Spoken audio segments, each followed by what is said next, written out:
I'm Chip Townsend, and this is the Team Chip Podcast.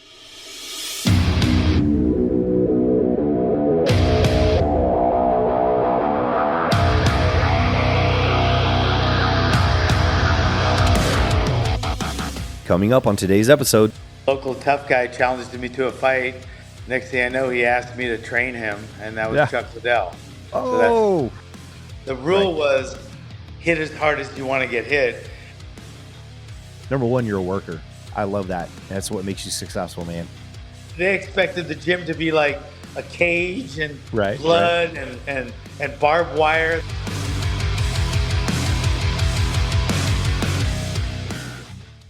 All right, guys, here we are back with another episode. I am so unbelievably excited. I think I say that every podcast when I have a guest, but this one's extra special to me.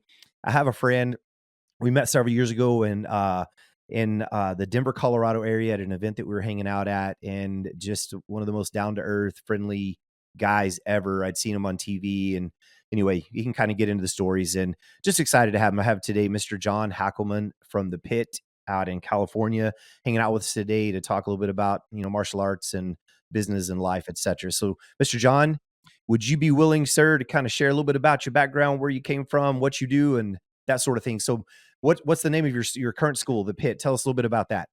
Yeah, I started the Pit back in '85. I was working as a registered nurse, and I was still fighting at the time. I think I had a title, and I was, working hard to defend my title. But I was working the graveyard shift, and at that time I had 3 kids, and I had to work full time at the graveyard shift, which is night shift. Either 11 p.m. to 7 in the morning or 7 p.m. to 7 in the morning, depending on where I was working. Different hospitals had different shifts, but it was all night. Night. So training back then, I was working with Benny the Jet. He was my trainer. Right. And they trained at like 11 o'clock in the morning. And that's pretty hard if you get home at 7:30, 8 in the morning, and you try to get to sleep, and then all of a sudden training is 2 or 3 hours later. So basically I got no sleep for a few years. There was a few years there where I averaged like 3.5 to 4 hours sleep a day. Right. But I finally just built a gym in my backyard. Right. And I said, you know what, I'll go down there on the weekends, when I can, or my days off, but I'm just going to do most of my training here at home so I can sleep a little bit. So I built a gym. I had a gym built. I'm not a builder, but I had a gym built. It was 400 square feet. It was in my backyard. It was in Woodland Hills, California, and I started training there. And I bring in some guys to work with, some of my fight buddies, and they'd spar with me. I'd get my sparring there and my training. And one of the guys goes, "Man, this gym is so small, it's like a pit." So we started calling it the Pit. That's awesome. And we came up with a logo. One of my students, Rick Metzler, who owns the Pit in Malibu right now, and we came up with a logo, and we got it tattooed, and we got T-shirts and jackets, and I thought it was really cool that we were the Pit. Right. And so I just started training in my backyard, and next thing you know, I have a bunch of students. And then, fast forward a few years, we decided to move out of LA because we wanted to raise our kids a little better. Right. And we moved to Arroyo Grande, California. And I got 3 acres. And first thing I did when I bought this place was I said, I want a gym in my backyard, but I got a big backyard now. Nice. So I got a much bigger gym built. And I started training there. And I was still working full-time as a registered nurse. Now I transferred to a prison. I worked at the state prison as a registered nurse, and trained in my backyard. I was still fighting a little here and there. Pretty much retired, but I would take a fight here and there. And next thing you know, some local tough guy challenges me to a fight, and I take him on. And next thing I know, he asked me to train him, and that was Chuck Liddell. Oh, how cool is that? That's how I started training Chuck Liddell, and from there, the Pit kind of just evolved. So my system was called Kempo, Right. I'm from Hawaii, and that's where Kaji Kempo is from. Right. And it was kind of ironic because Kaji Kempo was started by a bunch of local guys after World War II because they didn't like the white guys coming to their bar, picking up their girls and, just being in their bars. They didn't like the white guys. So they started training to beat up the white guys. And, and then next thing I know, that's my art. So it's That's like, so funny. it is kind of ironic, but anyway, so I started training Kaji Kempo. It's a really hardcore art. Really, Right.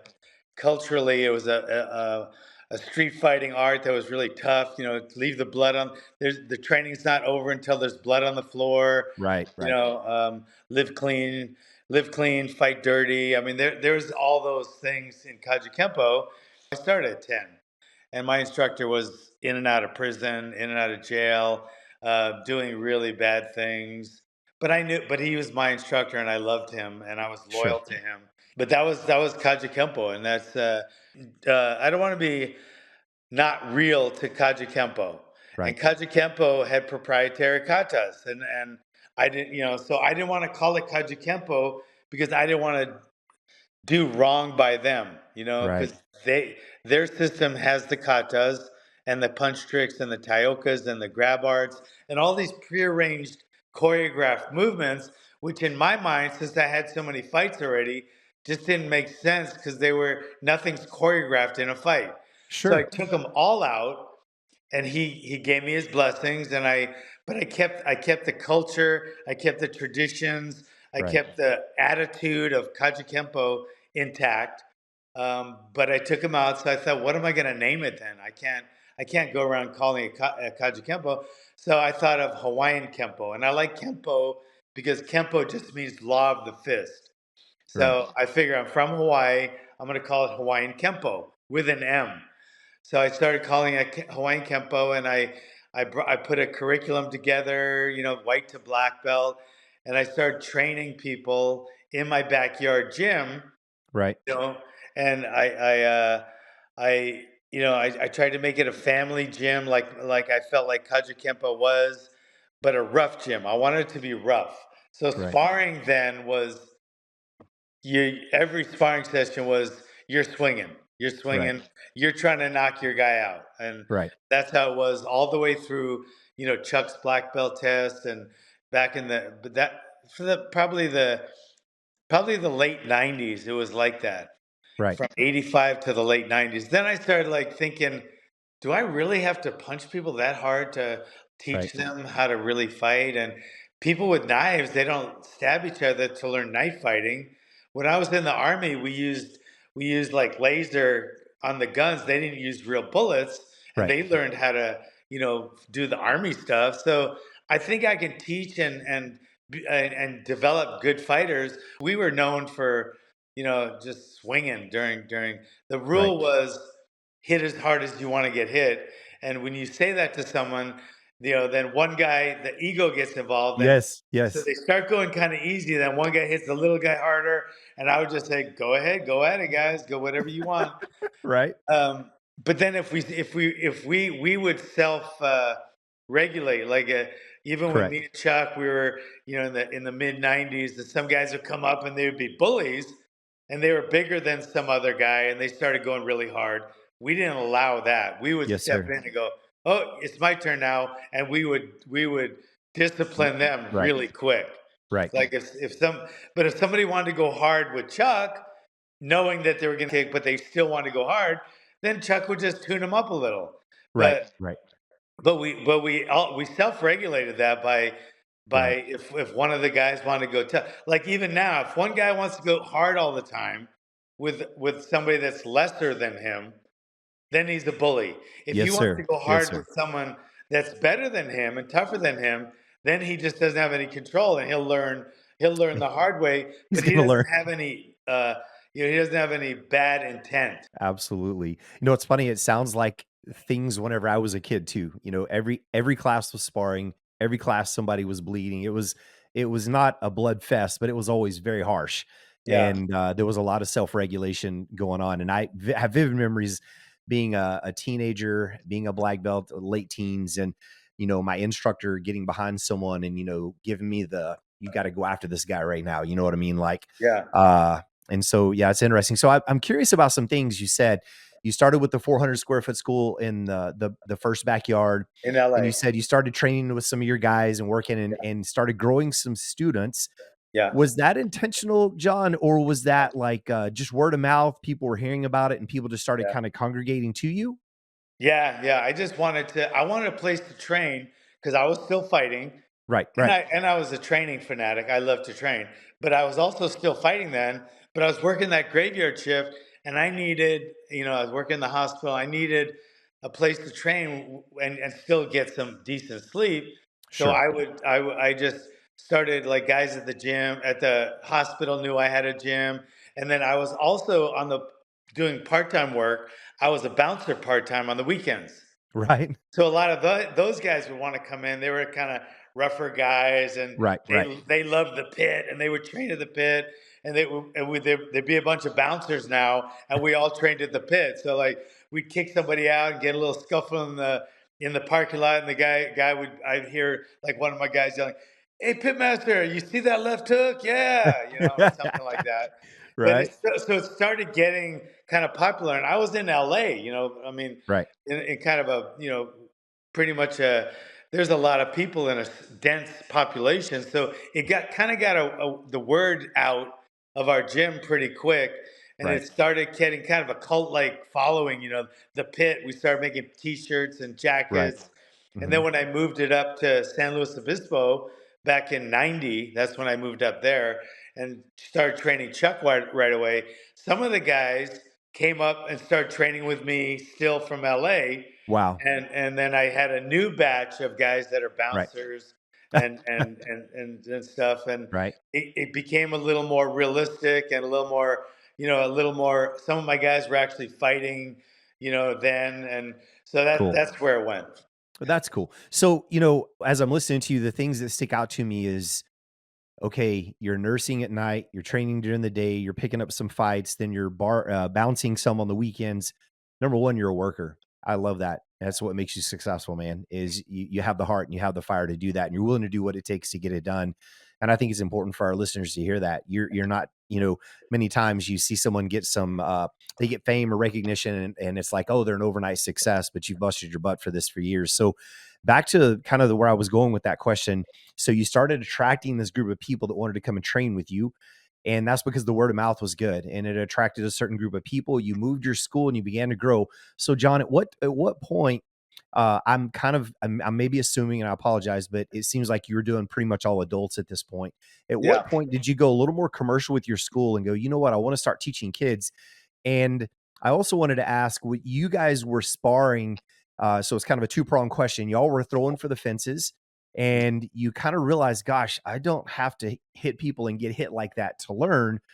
You know, talk to me about both those things. When did you Yeah. decide to go commercial and kind of start bringing kids in? Yeah. And how did it affect your school and its growth when you went from kind of a blood and guts, for lack of better words, fighting style to tuning it down and really teaching people, if that makes sense? We're just doing adults, period.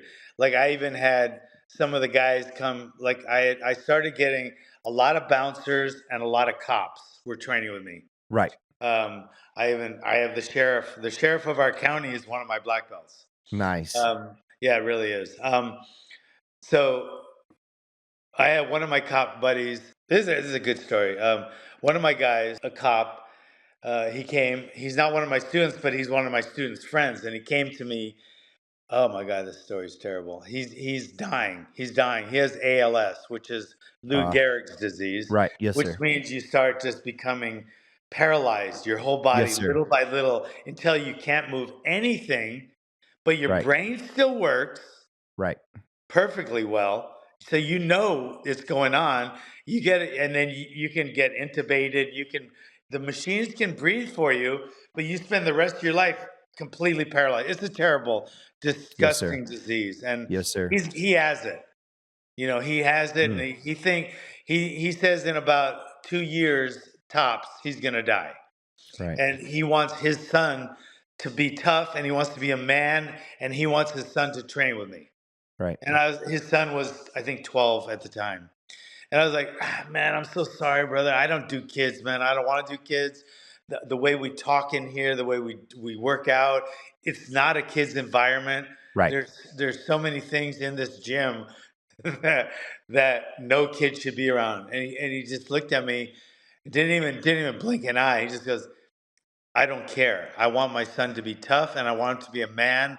I don't care what kind of crazy talk you guys do in here, what kind of, you know, not kid friendly stuff. I want my son to be a man.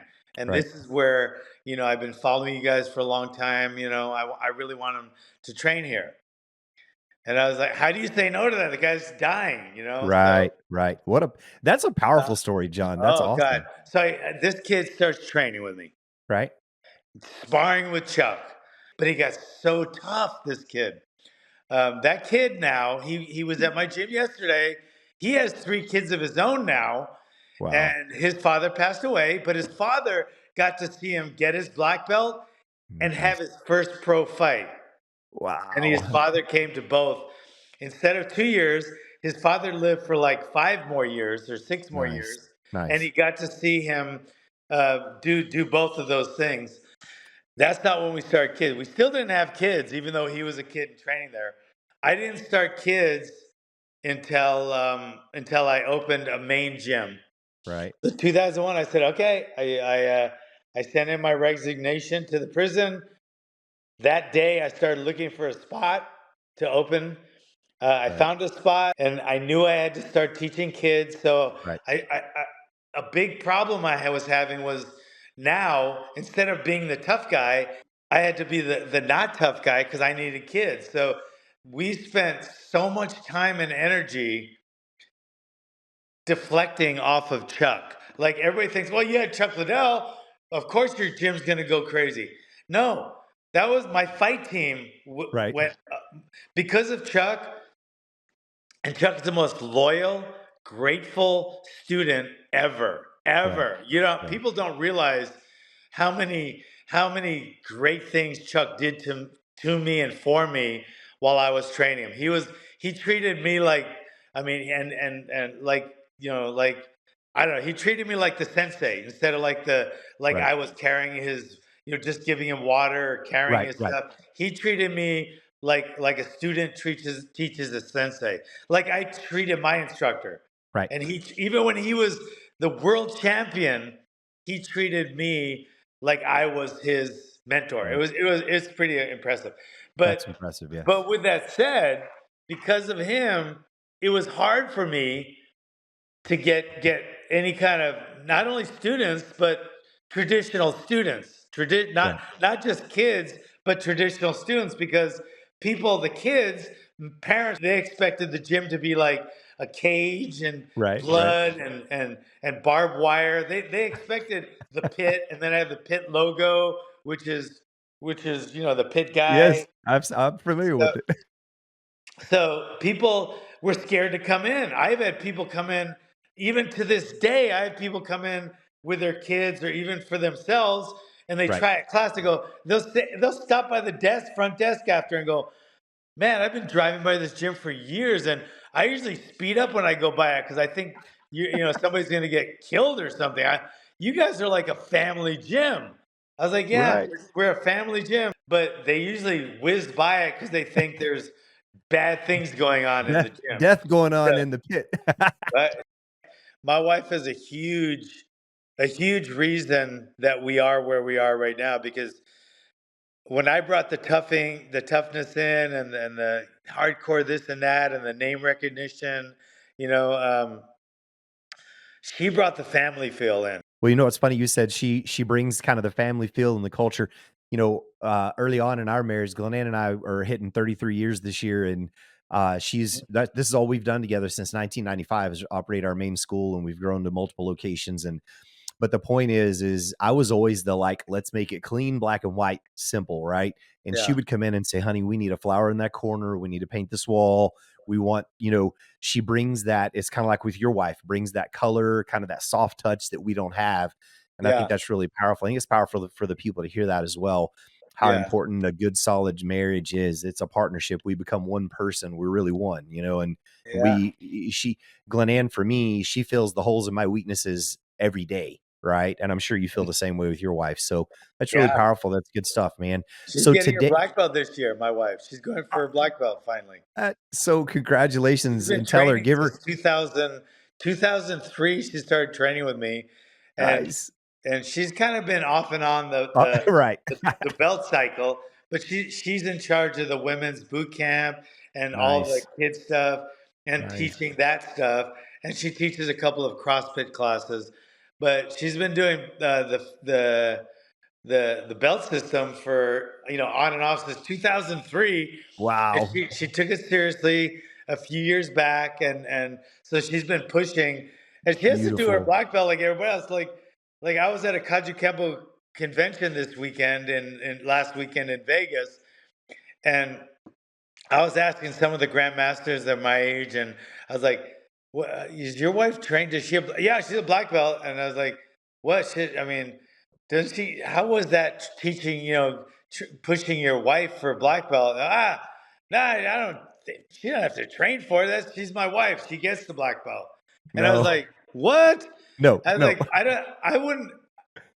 I would do that. I wouldn't mind doing that. I don't. It wouldn't take anything from me."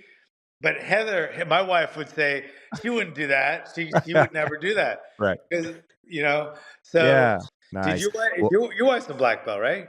she is. She is. She's been a black belt for a long time. She's won 3 world titles in breaking. She was the first female to break a Louisville Slugger with her shin on ESPN. She's done some pretty cool stuff. So, yeah, she's My been a black belt for opponent a did long that once, and that really bothered me. time. He Right. he uh, he came into my room, like in my hotel room. We were fighting, I don't know, 2 days. In 2 days, he pounds on my door in my hotel. We're fighting in Hawaii, and he's Right. pounding on the door. He looks like Mr. T.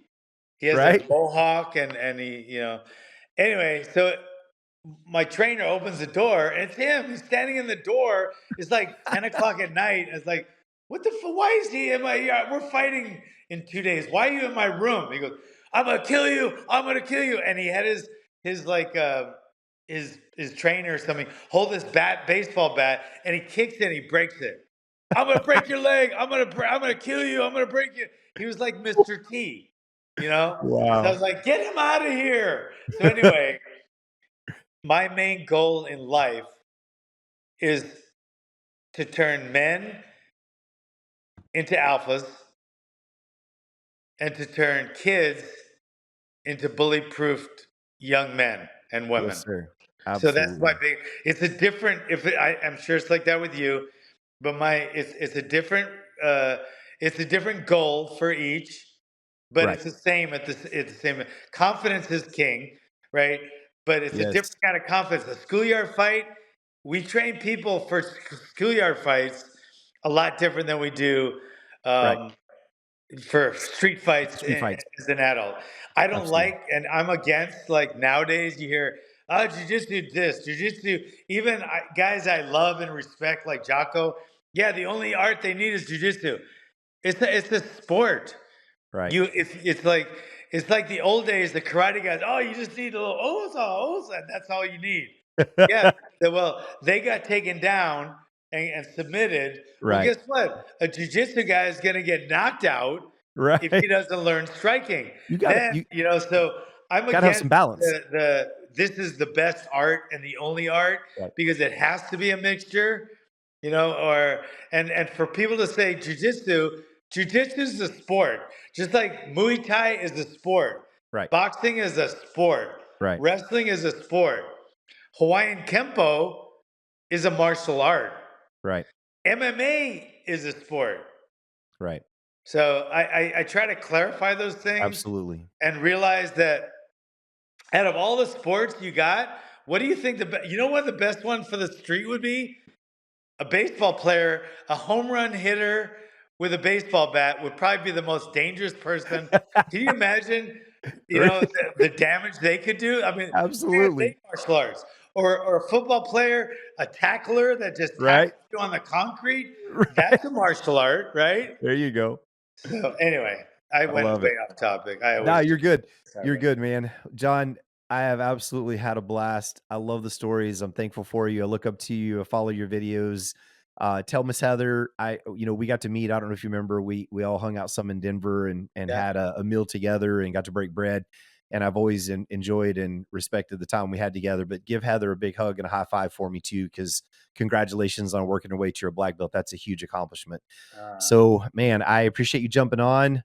Gonna thank hop off and shut us down. And do you have any last minute words of wisdom for anybody out there that's wanting to be a martial artist or maybe struggling sticking with it? Yeah, that's a really good one. I think I mean, just like you, I mean, I think martial arts saved my life. I'm sure it has saved 100%. yours. Yes, sir. It's enriched my life. It's turned me from a beta to an alpha. Definitely. Right. If I wasn't doing martial arts right now, if my instructor didn't teach me the way he did, mean as he was, if he didn't teach me the way he did, I would be a different person right now. Right. And it definitely would be, I would be cowering in a corner somewhere, letting everyone take my lunch money. Yes. All right. Well, John, it's been an absolute honor to hang out and chat with you. Thank you so, so much for your time. You guys that are out there listening, like it, love it, share it. Hope you guys enjoyed that. Tons of golden nuggets and lots of wisdom. Thank you again, Mr. John.